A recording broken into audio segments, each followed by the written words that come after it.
I never thought a single text could make me want to crawl under a rock and disappear for good. But there it was. "You're not even worth my time." I stared at my phone, thumb hovering over the keyboard, a cocktail of fury and disbelief boiling in my chest. He had just ended it again, but this time, the sting was sharper, crueler. Jason, with his perfectly tousled brown hair and infuriatingly confident grin, had perfected the art of making me feel like I was nothing. I should have expected it. After all, I had been the punchline of his friends' jokes for months. My small frame, my awkward attempts at humor, my tendency to overthink every word I said apparently, none of it measured up to what Jason wanted in a boyfriend. The humiliation had become routine, almost comical in its predictability. But the betrayal of being dismissed in such a blunt, casual manner? That one hurt in a way laughter could never fix. I tossed the phone onto my bed and ran my hands through my messy black hair. "Not good enough?" I muttered, the words tasting bitter on my tongue. But somewhere in that bitterness, a spark of defiance ignited. If he thought he could discard me like trash, he had another thing coming. Weeks passed in a haze of suppressed anger and quiet determination. I buried myself in work, pretending the texts, the sneers, and the whispered jokes behind my back didn't sting. But deep down, the idea of making him notice meant it as a joke, not as an inconvenience, but as someone he could never forget kept me awake at night. It wasn't about revenge, not exactly. It was about validation, about proving to him and maybe even myself that I had worth. It happened one rainy evening. I was curled up on the couch with my laptop, researching pregnancy options for a character in a story I was writing, when the dizziness hit me. First, I shrugged it off. I wasn't sick often, but exhaustion and stress can do funny things, right? But as the days went by, the nausea didn't stop. I found myself staring at the tiny bathroom strips, the kind that decide your future with 2 little lines. My hands shook, my heart pounded, and when the 2 pink lines appeared, I felt a jolt of shock, disbelief, and an unexpected surge of clarity. I was pregnant, and yes, Jason was the father. Panic and a strange sense of empowerment collided inside me. I knew I had to tell him, but not in the vulnerable, pleading way I had so often. No, this time I wanted him to feel the weight of what he had dismissed. To make him look at me and see that I was no longer someone he could throw away without consequence. The first time I saw him after finding out, we were at a mutual friend's gallery opening. The city lights cast soft shadows across his face, accentuating the sharp lines of his jaw, the faint worry in his usually confident eyes. He hadn't noticed me at first, too busy flirting with others, laughing with ease that once made my stomach twist. But when our eyes met, I could almost see the recognition flicker, followed by a flash of confusion. "Hey, you," he said, voice cautious, uncharacteristically hesitant. I smelled a slow, deliberate curl of my lips that held secrets he didn't yet know. "Hey, Jason," I replied, letting the weight of my calmness sink in. "Can we talk somewhere private?" He nodded, curiosity and unease battling across his face. We slipped out to the balcony, the noise of the gallery fading behind us, replaced by the quiet hum of the city below. I looked out at the skyline, my hands resting on the railing, feeling the weight of what I was about to drop on him. "I'm pregnant," I said, turning to gauge his reaction. For a moment, he didn't say anything. His mouth opened, then closed, then opened again. His eyes widened, but it wasn't shock, it was disbelief, mingled with something I couldn't quite name. Guilt, maybe. Fear, perhaps. You're kidding," he finally stammered. I shook my head, letting the silence stretch. "I'm not kidding, Jason, and I wanted you to know, because this changes everything." He ran a hand through his hair, the tousled strands falling over his forehead. I don't know what to say," he admitted, voice trembling slightly. The certainty he always carried was gone, replaced by an unfamiliar vulnerability. For the first time, he wasn't the one in control, and I liked it. The days that followed were a whirlwind of awkward encounters, hushed conversations, and stolen moments that felt electric. Jason tried to apologize, to explain, to convince me that he hadn't meant to hurt me as much as he did.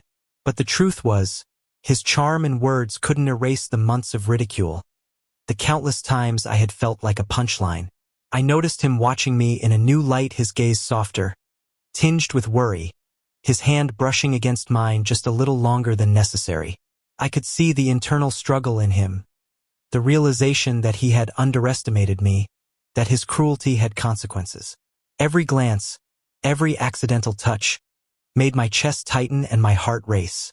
One evening, we found ourselves sitting on the same rooftop where I had first dreamed of making him notice me, watching the city lights flicker like distant stars. The air was crisp, tinged with the scent of rain-soaked asphalt. I leaned back against the railing, feeling the hum of life around us, and he sat close, hesitant yet drawn in by the same magnetic pull that had always existed between us. "I don't know if I deserve to be here," Jason said quietly, eyes on the skyline. "I treated you like nothing." I tilted my head, studying him. There was no sarcasm, no bravado, just raw honesty, and it made my chest ache. "You're here now," I said softly, "and maybe that's what matters." He shifted closer, a careful movement, unsure yet yearning. "I don't want to lose you," he admitted, voice barely above a whisper. "You don't get to lose me," I replied with a small, knowing smile. "Not anymore." For a long while, we sat there, letting the cityscape wrap around us, the weight of our past mistakes mingling with the tentative hope of what could come next. There was tension, yes, but also a quiet, almost sacred understanding. We were no longer just two people tangled in a messy past. We were on the precipice of something fragile, something real. I could feel his hand brush mine, deliberate and lingering, and the warmth of it spread through me like sunlight breaking through storm clouds.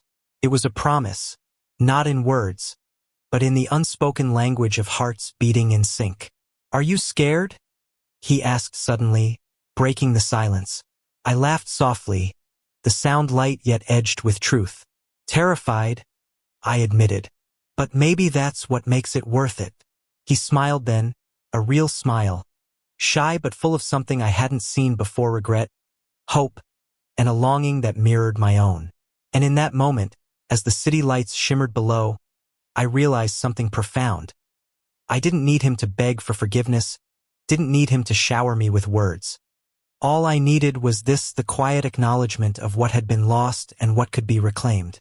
It was strange, intoxicating, and devastating all at once. The kind of feeling that makes your chest ache and your stomach flutter. The kind that lingers long after the city lights fade and the night wraps itself around you. And as I looked at him, seeing the first cracks of vulnerability in the boy who had once made me feel so small, I understood. Sometimes the best revenge isn't anger. It's simply existing resilient, radiant, and unapologetically yourself. The days following that rooftop moment were strange, suspended in a delicate tension between what had been and what could be. Every time Jason's name appeared on my phone, a part of me hesitated, wondering if I was ready to face him again, ready to see that same smirk, the one that had both drawn me in and wounded me. Yet, when we met, the electricity between us was undeniable. It was a Saturday afternoon when I ran into him at the little coffee shop tucked into a quiet corner of downtown. The smell of roasted beans mixed with the faint scent of rain outside, creating a strangely intimate atmosphere. Jason was already there, hunched over his laptop, dark hair falling into his eyes, brows furrowed in concentration. For a moment he didn't notice me, and I almost turned back. Almost, but I didn't. "Hey," I said softly, my voice cutting through the low hum of the shop. He looked up, and for the first time, I saw hesitation in his expression. His usual confident grin was gone, replaced by something raw, unpolished. Relief and anxiety battled on his face. "Hey," he replied, voice quieter than I remembered. "Mind if I sit with you?" I nodded, gesturing to the seat opposite him.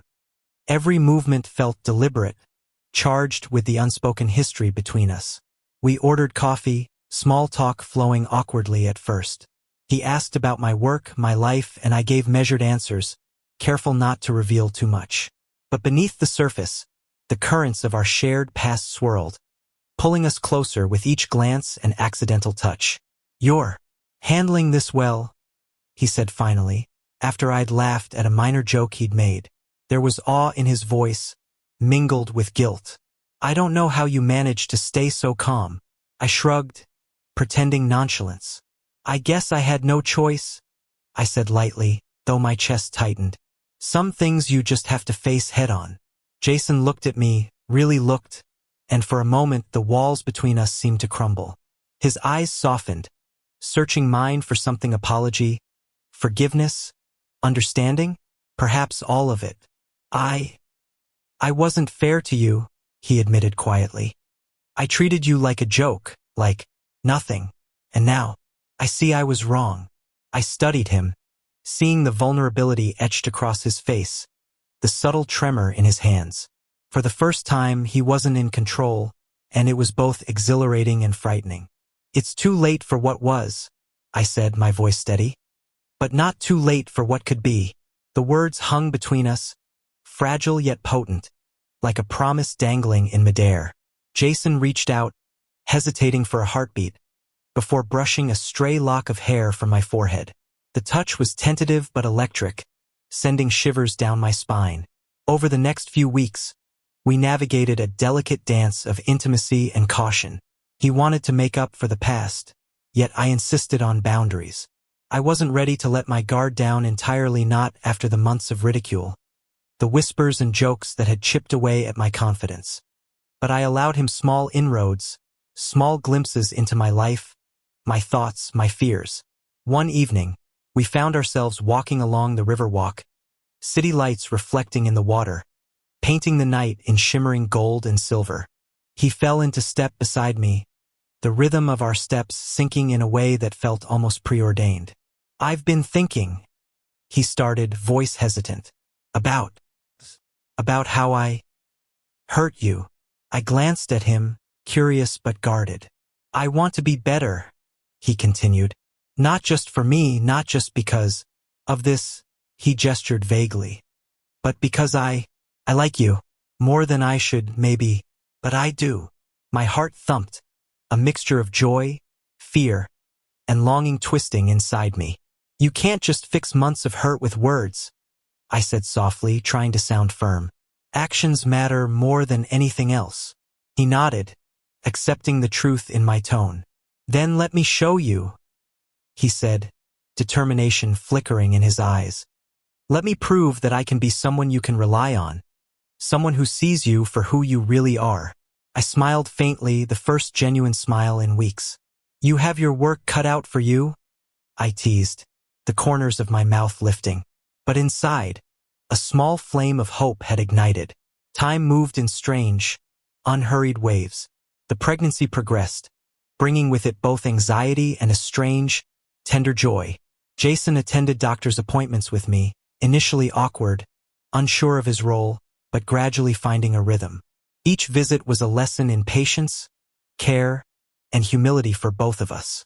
One afternoon, sitting in the sunlit waiting room, I watched him nervously fiddle with the strap of his watch, a habit I'd noticed early on.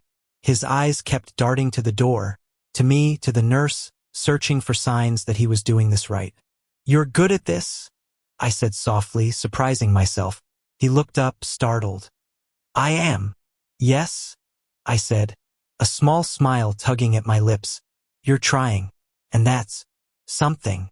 He exhaled, relief flooding his features, and for a moment, he just laughed, a genuine, open laugh that made my chest ache. It wasn't the smug, teasing laugh of months ago. It was the sound of a boy discovering humility, discovering care. Our connection deepened in ways I hadn't anticipated. Nights were spent talking about fears, hopes, and the future. Mornings found us wrapped in each other's arms, sunlight streaming through the blinds, laughter mingling with the quiet intimacy of shared life. There were moments of tension, of course, disagreements about names, about plans, about the smallest of details, but each argument ended not in anger, but in understanding. We were learning to navigate a world that had once seemed so hostile, learning to protect and nurture a fragile bond. One night, As rain pattered softly against the window, we found ourselves curled up on the couch, the warmth of our bodies a shield against the chill outside. Jason's hand rested lightly on my growing belly, his thumb tracing circles with an almost reverent tenderness. "Hey," he murmured, voice low, almost reverent. Do you think we'll be okay?" I looked at him, at the boy who had once made me feel small, and saw the man emerging from the cracks of past mistakes. I cupped his cheek gently. "We'll be more than okay," I said, conviction threading my words. "We're already surviving, and that means we're capable of more than we realize." He smiled, a quiet, hopeful smile, and leaned in to press his forehead against mine. "I've never been more scared," he admitted, voice muffled against my skin. "Good," I whispered back, "because love isn't love without a little fear." And in that moment, the world outside faded, the storm, the city, the weight of judgment, and there was only us. Two souls navigating the complexities of love, regret, and hope, bound together by something neither of us could have predicted. Weeks turned into months. Jason transformed in ways that surprised me, shedding the arrogance that had once defined him, replacing it with patience, gentleness, and an attentiveness I hadn't known he possessed. He learned the rhythm of my moods, the subtleties of my needs, the quiet ways to make me feel seen and cherished. Our love was no longer a battlefield. It was a garden, growing in tender, careful increments. We shared lazy Sunday mornings, trips to the park, and quiet dinners at home, each moment infused with a new depth of connection. And yet, despite the happiness, there was still an undercurrent of reality: the baby, the responsibilities, the uncertain future. But we faced it together, hand in hand, building a partnership grounded not in perfection, but in commitment and understanding. One afternoon, I found myself on the balcony, watching the sunset paint the city in hues of orange and pink. Jason joined me, slipping an arm around my waist, resting his chin on my shoulder. "You know," he said softly, "I used to think I knew what love was. I was wrong." I leaned back into him, feeling the steady rhythm of his heartbeat. "Most people are," I replied gently. "It takes experience, pain, growth. And you," he whispered, "you taught me more than I ever expected to learn. You made me see me." I smiled, resting my head against his chest. "And you," I said, voice barely audible, "made me see that even when someone hurts you, it doesn't have to define you." The city stretched below us, alive with lights, movement, and sound. But up here on this balcony, there was only the quiet intimacy of two hearts learning to forgive, to trust, and to hope. As night fell, I realized something profound. The journey from ridicule to respect, from heartbreak to gentle love, had shaped us both. Jason's regret had faded into understanding, his arrogance transformed into devotion. And for the first time, I allowed myself to imagine a future filled not with fear or doubt, but with possibility, warmth, and shared joy. And in that hope, I knew we were ready, not perfect, not unscarred, but together. The months passed in a rhythm that felt both familiar and new. Each day brought its own challenges: doctor visits, baby preparations, balancing work, and the subtle negotiations of living with another person, but every struggle was softened by the growing intimacy between us. Jason's presence had shifted from tentative to unwavering. He was no longer the boy who had hurt me with careless words. He was a partner, a protector, someone who measured his actions and thoughts before speaking. The pregnancy progressed smoothly, and with each ultrasound, each soft kick I felt, our bond deepened. Jason would place his hand gently on my stomach, whispering to the little life growing inside me. At first, the words were awkward, stilted, and hesitant, but over time they became natural, filled with a tenderness that made my heart ache. One crisp autumn morning, we took a walk through a quiet park near our apartment. The trees were ablaze with gold and crimson, and the air was cool but not harsh.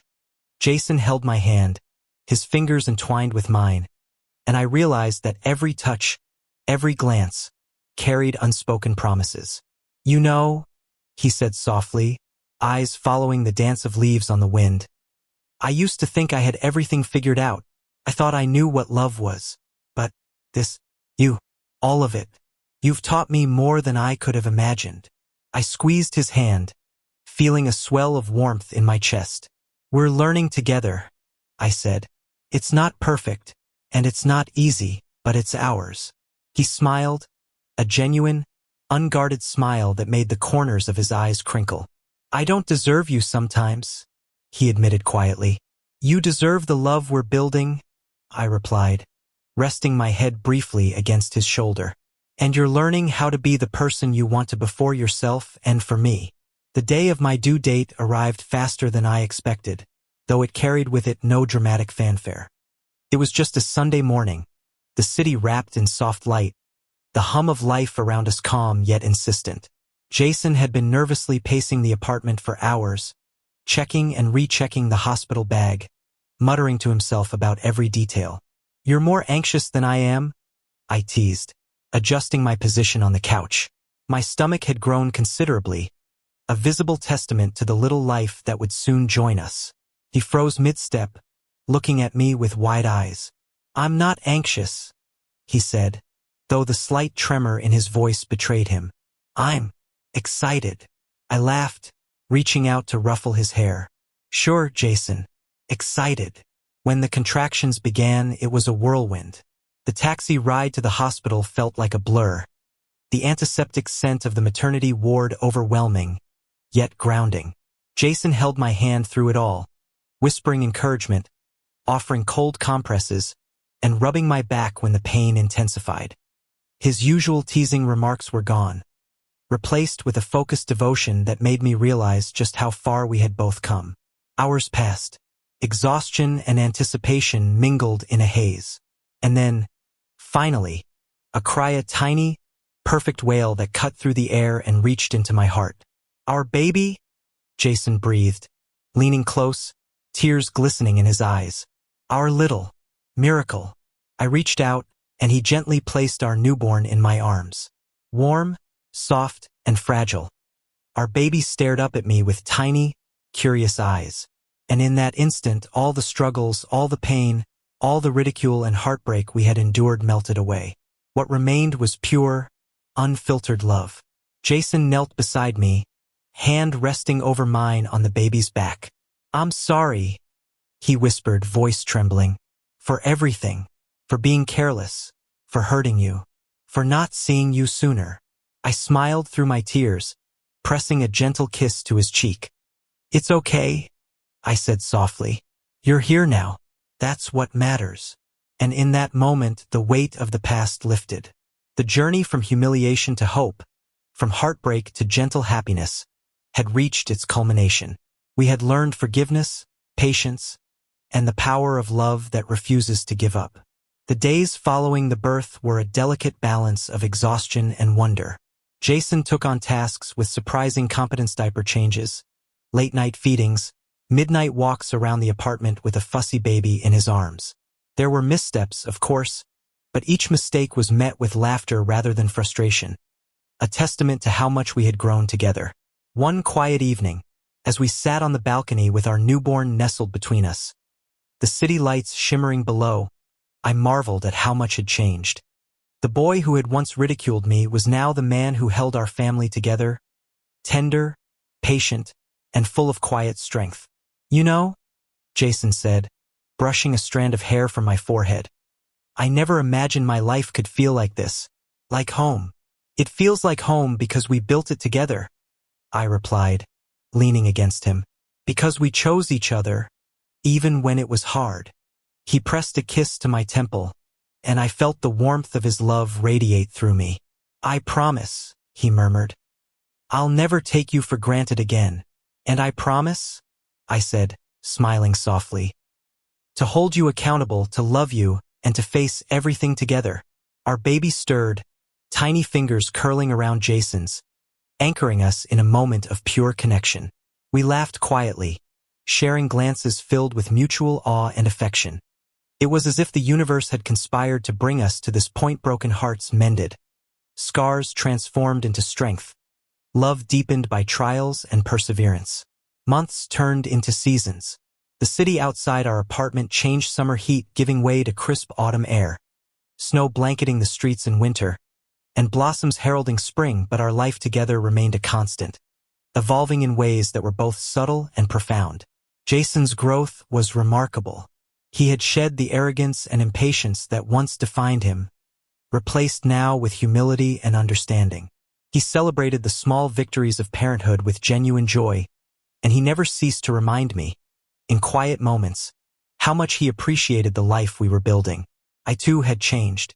The months of hardship, the journey from ridicule to self-assertion, had forged a resilience I hadn't known I possessed. Holding our child in my arms, I felt a sense of completeness and purpose that extended beyond my own desires. I was no longer just surviving, I was thriving, with love and support surrounding me.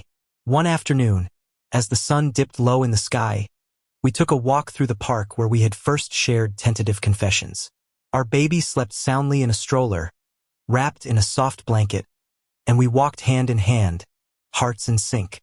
"You know," Jason said quietly, "I used to think that love was about grand gestures, dramatic declarations, but I was wrong." I smiled, brushing a strand of hair from his face. "Love is quiet. It's in the little things, in the patience, in showing up even when it's hard." He nodded, squeezing my hand gently. "I see that now, and I'm grateful.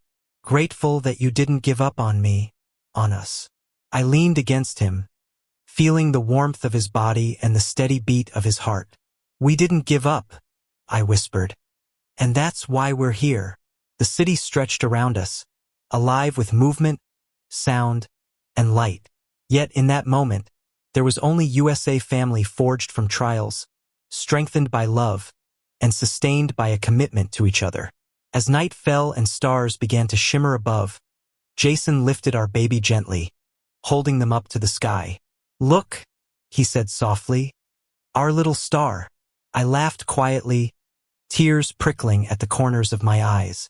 "You've got a way with words," I said, smiling.